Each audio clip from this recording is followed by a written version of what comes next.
Hey guys, welcome back to the Run It Back podcast. I am your host Joy. Alongside with me, as always, is Wes. How are you doing today, Wes? Hi, Joy. Hi, Running Back Nation. I'm doing good, man. Pretty solid week. A lot of snow Right. here where we're at, but all in all, doesn't stop me from talking about the greatest racing series on earth. All right. Well, let's get into it. Let's get into hot laps. So, there's not a lot that happened this week when it came to Formula One, but there were, some car launches that are happening. By the way, if you guys don't know, pretty much the the next season or the season is about to start for Formula One, which is insane. It's gonna start next month, and in between right now and next month, there's just gonna be a lot of car launches, and season three of Drive to Survive is gonna start airing. So I can't wait. But let's get into it, Wes. The first car launch that we're talking about is gonna be the first car launch that happened this season, this off season, is McLaren. What are your thoughts on the new car? Well, quotations on the new car. But yeah, any thoughts on the McLarens? Looks exactly the same. Yeah. I mean, minus the floor and some vent designs on the aerodynamics, but aesthetic-wise, from a color standpoint, Right. Pantones looks the same. Yeah. Of course, granted, it is the MCL 35M, Mm-hmm. right? So chassis code is pretty much the same. So even though with the new power unit, I wasn't gonna expect much, though it would have been wishful thinking to think that maybe they'll change it up just a little bit. Right. But from a performance standpoint, just looking at the videos that McLaren released with DR and Lando Right. driving it around in the rain, it looks good, and the sound is quite captivating because Right. it's a lot different. But I'm impressed, really. Yeah. I will say that it looks like it's the first time I've seen a Mercedes powered car without the Mercedes badge. Right. Right. So talk about blocking out logos. Right. Absolutely. Like, I mean, yeah. I mean, right. Like, Andrea Seidel was actually interviewed for that.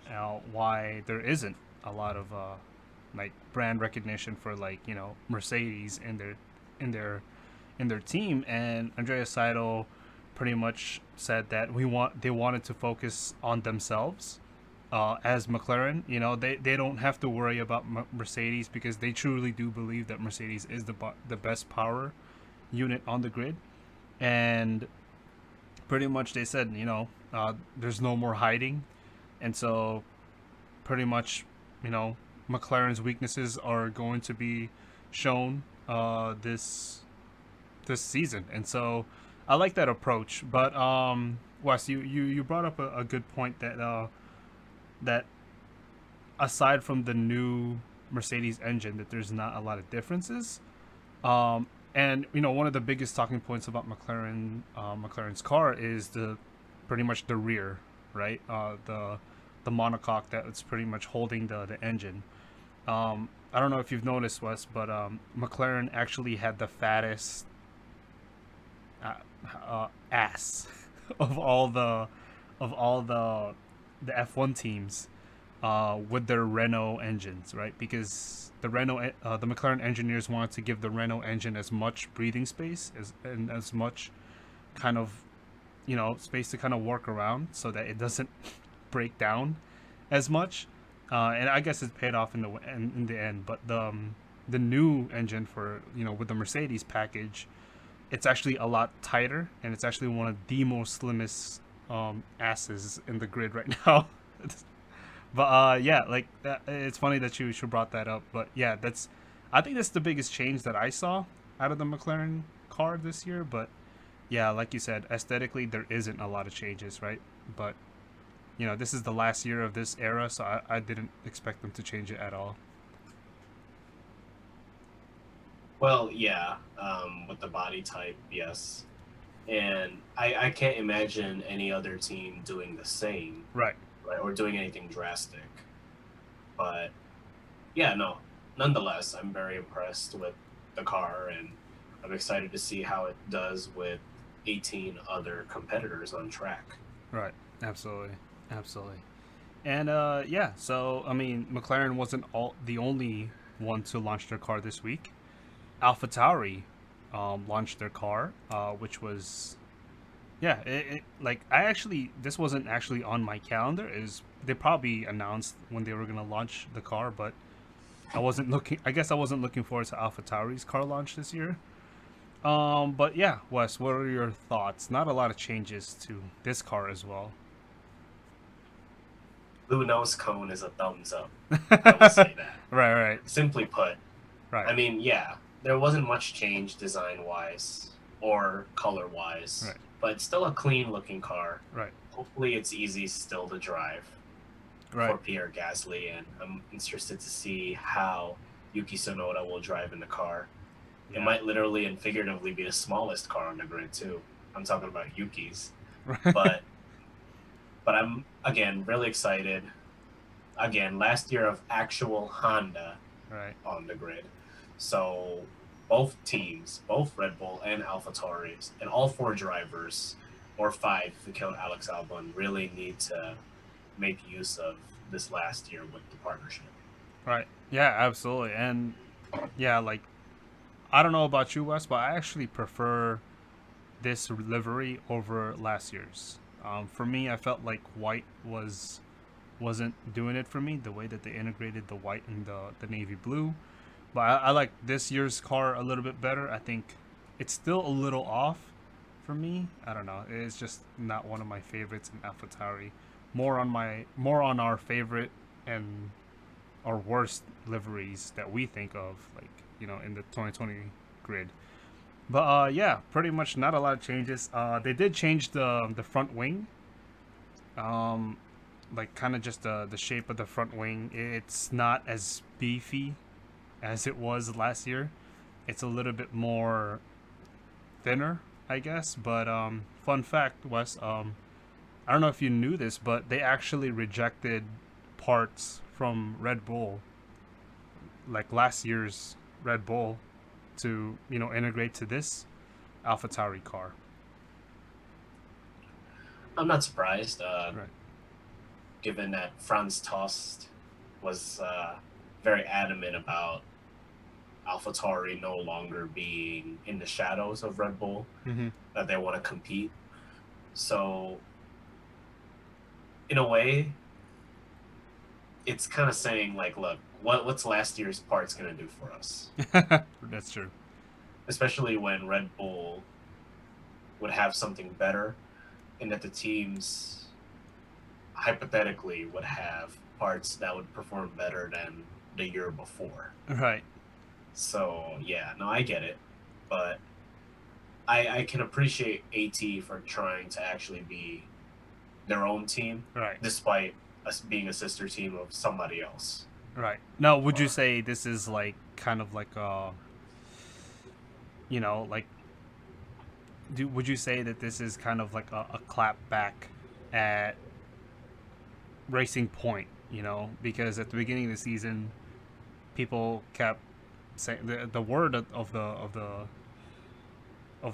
grid was pretty much the Racing Point looks just like the Mercedes from the last season, from the previous season.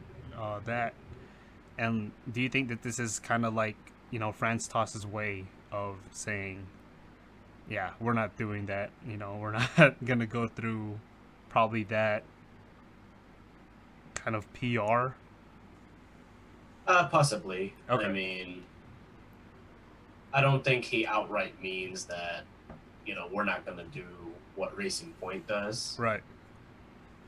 I think it's in a way just saying, look, we want to be successful on our own terms, Right. despite being a part of another team. Right. Right. Yeah. Yeah. Yeah. AlphaTauri seems to me like a very proud team. A lot of people don't really know this, or they tend to forget, but they're an Italian team, right? They're pretty much the second Italian team or the third Italian team on the grid. And they're quite proud, and so like, yeah, I'm quite proud of this this AlphaTauri team. You know, like how they've. I like the Toro Rosso branding a little bit better, but AlphaTauri is okay. But yeah, hopefully there's gonna be more to see from them, more for them to come this season. You know, coming off that incredible win off Monza and some great performances by Pierre Gasly. Oh, absolutely, 100%. I feel like this team is on paper a lot better than last year's team, Mm, and the sites are looking up, especially given what I said earlier about Franz Tost. But of course, like I always say, we don't know until we race. right. Absolutely. Absolutely. And so, yeah, let's move on to what the next car launch is, which is actually tomorrow, Monday, February 22nd. It will be Alfa Romeo. Um, and, you know, there's been some speculations, like, you know, it's been leaked that the Alfa Romeo car is going to feature a little bit more red. Hopefully, not too much red, that, you know, it's not going to look like the Ferrari, but I think it's going to probably look a little bit more maroon. I feel like that fits Alfa Romeo. And then right after that, on Tuesday, is going to be the Red Bull launch, which, you know, I also don't believe that there's going to be a lot of changes, especially to the Red Bull branding. Red Bull don't really like to make big changes when it comes to their liveries. They might do some test liveries here and there, some really cool ones, but you know, when the season starts, it's usually just the plain, you know, stay true to the truest form of Red Bull. You know, if it's not broken, don't fix it. So, yeah, those are pretty much the upcoming car launches for this week. Joy, I feel like Red Bull would be the perfect American team. Because if you ever notice, in American sports, jerseys don't change that Right. often. Mm-hmm. But in Europe, they literally change every year. Yeah. Yeah, that's true. So, um, but with Red Bull, I think you're gonna get what you want, Joy. Right. Because I think you missed something on the AlphaTauri portion of the hot lap. They have what you want on their rear wing. Right. Exactly. And so, for our listeners, what Joy has always told me in our personal F1 talks is that he's always wanted Red Bull, particularly Red Bull, to have the Honda word logo Right. on their wing. Right. And I contended that no, Red Bull has too much pride to where they're just going to plaster Red Bull on everything. If they could plaster Red Bull on the tires, they would. Right. But given that AlphaTauri has Honda on their rear wing, I wouldn't be surprised if this year, just to honor the last year of the They contract, should. that Red Bull just puts Honda on there. They really should. At least on the backside of the rear wing. Yeah, and kind of going back to AlphaTauri's, I like how the Honda logo is red. You know, it's very reminiscent of the Type R, um, you know, the subdivision of Honda. But like, I love that. I wish they kind of stick to that red logo of Honda. But you know, uh, I like At what some I'm point, having. at some point you gotta put some type of contrast. It would have been too much red, maybe. Okay, okay. Well, yeah, I mean, yeah, you absolutely, Wes. I hope that they do. Now that Aston Martin has pretty much left them as a sponsor, I really, really wish and hope that it will be Honda on the back of that rear wing, or the front and the back, you know. But yeah, that would make my dream come true, just to have that huge Honda logo. Oh, absolutely, and definitely, I'm on the lookout for when team merch comes out because I know those shirts are expensive and Right. I don't like how they're priced, but I'm willing to buy this season's Red Bull shirt because I know next year's won't be Yeah, as that's true. seen with that logo. Right. So Exactly. looking forward to it. Looking forward to it. And then for Alpha, I don't expect it to be that different. I Yeah. still think it's just going to be the white and red, but maybe just in different spots. Yeah, that is very true. Hopefully, And it's a little bit faster because they had a hopefully, down year. I mean, hopefully. granted, they're generally not a good team, but I would like them to have a little bit more oomph this time around. Right, right. Probably, get out of the way, like, or not get out of the way, but like, you know what I'm saying, like kind of let Alfa Romeo and Haas fight to themselves and Williams. So I don't know. Maybe in the midfield. I'd rather have AlphaTauri in the midfield. Sure. So No, so would I. yeah. Uh, but yeah. Speaking of Red Bull, we kind of alluded to this, Wes, last week that Red Bull are gonna pretty much buy Honda's IP, so that they could pretty much create their own powertrains. Christian Horner and Christian Horner pretty much said that it's going to be called Red Bull Powertrains, which it's not the most you know um, inventive names for an engine, an F1 engine, but this is coming off the back of the engine freeze that was granted to Formula One, and so pretty much, yeah, like Red Bull now they get to kind of take over Honda's IP, kind of rebadge it as their own. They're also kind of gonna have to like develop it a little bit. They're keeping some key members off the Honda team to kind of oversee the powertrains division. But yeah, Wes, what are your thoughts on Red Bull powertrains? I mean, I like it. Right. They get to keep that Honda shell, and they get the IP. I'm sure they'll also contract some Honda employees Right. to help work with that, but just under Red Bull's payroll. Hmm. But I'm looking forward to it. I feel like this was the one move that needed to happen to keep Red Bull in the conversation Right. in attempts to taking down Mercedes. But I'm excited to see how Red Bull Powertrains performs in 2022. But for now, like I said, I'm gonna enjoy the last year of Honda with the actual Honda badge on it.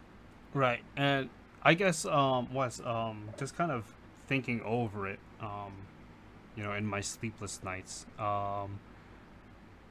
would you be scared for Red Bull when it comes to 2025? Because then, you know, they would have to rely on Red Bull powertrains to come up with an entirely new engine, right? Because the 2025, there's going to be new engine regulations. Now, we thought that, in the last podcast, it's probably going to be still a V6.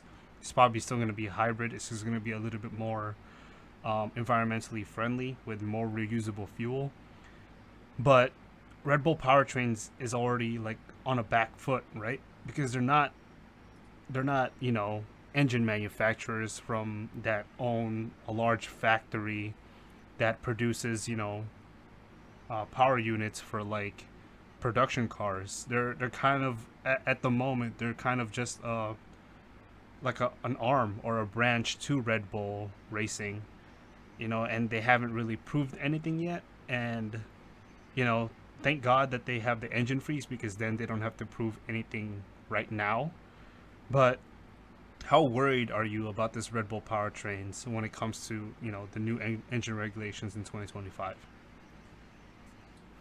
I'm not worried about it as of today because, especially with how Red Bull thinks of things, they're only worried about right now. Right. Now, in 2025, there's a lot of things that can happen, right? Right. So there could be new manufacturers. Right. Maybe Red Bull can lock up a partnership there. Or even Honda could just be like, you know what, we actually met our goals on the traditional business side. Why don't we just come back? Right. I would love that, but But, I don't know if you know, other F1 fans would like that. but then again, if that's the case, and if Honda's still going to be in Red Bull Powertrains' ear, then it probably won't be as bad. Right. Right. Because they could be. There's nothing in the rule book that says that those employees from Honda Yeah. cannot do anything, right? Like I said, Red Bull could easily employ those engineers as contractors. Right. Absolutely. And I think that's what they're doing here, Wes. But they're not gonna buy the entire division of Honda. I think in UK where they have um, pretty much the data going back to. I think it's just key members of the team that kind of set up the engine, make sure that the engine's running. But yeah, go ahead. Yeah, I mean and that's fine, Yeah. but of course it's not like once they become employees or temporary employees of Red Bull, they're gonna run out of ideas. Right. Absolutely. So yeah, I'm not worried. I wouldn't be worried. But I do agree with you, Wes. This is a very early prediction that by 2025, I think that you're going to find a partner to power Red Bull. Um, I don't know who it is. We don't even know who's in talks to join Formula One. Um, but yeah, I don't think that Red Bull Powertrains is actually gonna. I think they're only here for the engine freeze. But I think when it comes to 2025, I think they will find an engine partner. I don't know, Joy, but and you could say no comment if you want to, but based on your body language, it sounds like you want Porsche to do that. Ooh, Or Porsche. Porsche. That's how Germans actually say Porsche. I learned that. It's Porsche. I like that. I mean, Porsche, like we said, right? They have some unfinished business to do in Formula One. And if they conquer Formula One, then they're pretty much, quite the most. They're not the most decorated, but they're quite accomplished when it comes to racing. Then. Well, we'll see, right? But Right. that's just what I'm getting based on looking at you on our Zoom meeting here Right. while we're broadcasting. Right. All right. Cool. And yeah, let's move on, Wes. So, talking about liveries and car launches this week, um, let's put out our top three liveries from 2020 and our bottom three liveries from 2020. Sure. All right, Wes, give it to us. What's your list? My top three at number one, I got Mercedes. Mm. Who can say that black sucks, or who can rather? Right. My number two livery. I had to really, really think about this, but of course, Red Bull. If it ain't broke, don't fix it.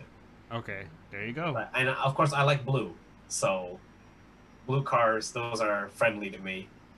And my third favorite design of the year, as much as I don't really have much concern for them or fanfare for them, I'm going with Renault. Oh my gosh. Okay. Now, my worst three, Hmm. I'm going to go with Williams. Ooh, okay. I like the white and blue, but it's a little too simple for me, Okay. especially when they had to change liveries like 50 times over the course of the last off season. Um, Racing Point Ooh, okay. and okay, I would like to say Haas. Wow. Okay. Wow. Okay. It's That's hard interesting. because it was pretty decent this year, the Right. livery showings, Right. but I don't know, man. We can only pick three, Right. right? Yeah. So Absolutely. unfortunately, there's gonna have to be some casualties in the cuts. Any notable mentions for top? Notable mentions. Well, Ferrari, Okay. right? Yeah. Oh, we Because it's can't go traditional wrong. color, but that stupid mission win now logo. I so for those that don't know, I work in corporate healthcare. Cigarettes are bad. Right. Don't smoke cigarettes. There you go. There you go. So All right. Cool. So, Wes, our lists are kind of similar, but I think the difference is gonna be like the bottom three, and so I'll start off with the bottom three. So my worst livery is Racing Point. Um, my second worst is AlphaTauri. Last year's AlphaTauri, which the white, like I said, it didn't really mesh with me. It looked the white made the car look fatter. made it look wider. Um, and for me, now number 8 is Alfa Romeo. I kind of just I don't know what it is. I think it's the nose of the Alfa Romeo. It's just so fat and so I don't know. Yeah, I'm kind of body shaming a car right now, but yeah. If you guys ever want to look, there's images of Alfa Romeo's nose. I think it's the ugliest nose. It looks like a snapping turtle's nose for me. And I don't know, snapping turtles aren't the fastest looking animals out there, so Well, it wasn't the fastest car, so that's pretty obvious. that's pretty obvious. There you go. But yeah, so I'll do my honorable mention. I actually think it was the Williams Colgate, the first livery that they announced or that they kind of brought out until Rocket pulled out from sponsoring them. I thought that was a really good livery, but I can't really add it to my top 3 because he didn't actually race on them. But Wes, my third best livery for 2020 is actually the Red Bull. I don't know what it is about the Red Bull, Wes. You kind of hit it on the head. It's the blend of that blue, that that Red Bull logo with the red and the yellow. I love how they implemented the yellow into the nose of the car. I think it's just perfect. Um, but yeah, I kind of hated the old Red Bulls, like the one where it's gloss finish. I like this matte finish a little bit better. It just kind of brings out the contrast and the colors a little bit more, and it's a prettier car to look at. But number 2 is the Renault for me. Um, and the reason why I picked the Renault is because I actually kind of like their livery designers. Their thought process was that if you look at the Renault from the side, and you look at the Renault from the front, and you look at the Renault from the back, it's a totally like there are 3 different cars that you're looking at. So from the back, it looks like it's dominantly black, the color black, and from the side, it's this balance between yellow and black, and from the front, it looks like it's predominant, yellow. yeah, completely yellow. And so like I like that. I like that kind of design. It's a very dynamic car to look at. It's a very pretty car to look at. I remember when Renault released that banana color, it was just so ugly. I'm so glad that they trusted their designers, delivery designers, for this. And yeah, go ahead. I will say, Joy, I'll tell you what livery from Renault was pretty cold. Ooh, was it the Fernando Alonso Pittsburgh, one? no, the Pittsburgh Steelers looking one, the all black with the yellow numbers. Oh yeah, yeah, yeah. Those were pretty sick. The off season, that was actually pretty good. That was pretty cold. At I thought that should have been the real car. at some point, I thought that they were gonna be the only all black car on the grid, but of course, it's Renault. They have a brand to protect with their yellow. I guess that's their company color. But my number 1, Wes, you are absolutely correct. You can't go wrong with all black, and that's the Mercedes team. I really hope. Now there were some reports that they were gonna keep the all black, but that's it's still not confirmed. I hope they do keep the all black for 2021. Mercedes just looks like a different beast when it's all black, and the all black actually makes the car look slimmer, as opposed to the Alpha Tauri with the all white. Um, but yeah, I don't know. It just looks so menacing, and I also love that Lewis kind of designed around the car as well. He got an all black helmet with purple kind of accents, right? Like, oh my goodness, like seeing that car in the Austrian Grand Prix in the beginning of the season, like it just took my breath away because it was just so good. It was just so good. The all black just fits Mercedes quite well. Yeah, Joy. I mean, granted, let's not forget the black was to take Right. a political stand. Right. right? And I wouldn't be surprised if they maintained that. Right. But then again, I wouldn't be surprised if it was just a one-off Mm. livery and then just went back to the silver, or maybe even compromised a little bit and made it a little bit darker, Right. Absolutely. kind of like Batman almost. Right. Like a kind of dark grayish. Yeah. Yeah, like a stealth Yeah. matte That'd be dope. finish. That would be even more menacing. Like, oh my god, I wouldn't want to pull up to the grid slot anymore if that's the car ahead of me. I may be alone in this, Wes, but I actually wanted Mercedes to get that chrome livery from McLaren. Oh, for sure. Yeah, I felt like it was just so clean, that chrome finish with that McLaren Mercedes partnership back then. But yeah, that is our top and bottom three liveries from 2020. Do us a favor, go down in the comments down below, and give us like your top three and bottom three liveries from 2020. And once the car launches finish, you could give us your best test liveries as well. But yeah, that's pretty much our show for tonight for Run It Back. Any more thoughts from you, Wes? If you are into two guys punching each other in a squared circle, come check out the No Decision podcast on the Wes Enjoy Show channel on Spotify and YouTube, where I am the lead host and we get to talk about boxing and the landscape there. This week we recap the Burchelt versus Valdez fight. Oh my gosh, talk about fireworks. The Broner versus Santiago fight. Well, Eh, a lot of expectations, and those expectations were pretty much met, surprisingly. right. Uh, Povetkin and Dillian White, and where that's going. And we get to talk about another internet boxing star Mm. that's not named Ryan Garcia. But come check that out on Spotify and YouTube. Once again, that is the No Decision podcast with myself, Wes Ibarra, and Joy Villapando. All right. All right. Thank you guys. Thank you guys so much for listening. Thank you so much, Wes, for joining again. But yeah, we will be back next Sunday. Thank you so much for listening. Good night. Keep it on track.